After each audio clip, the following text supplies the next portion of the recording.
Si Matt at ang peking pagpapadala ng package.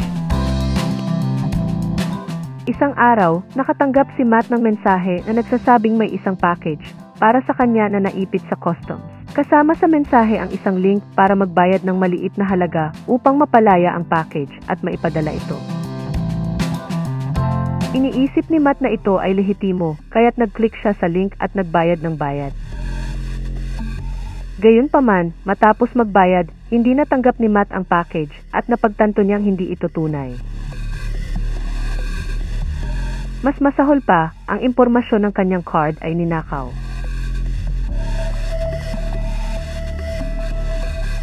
Malungkot na nag-usap si Matt at ang kanyang nakatatandang kapatid na babae na nagpaliwanag, Matt, ang mga hindi hinihinging mensahe tungkol sa mga package ay kadalasang panloloko.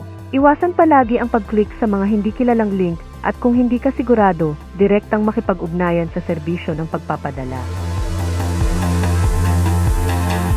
Natuto si Matt na maging mas maingat sa mga mensahe tungkol sa mga package at palaging i-verify ang mga ganitong pahayag bago gumawa ng aksyon.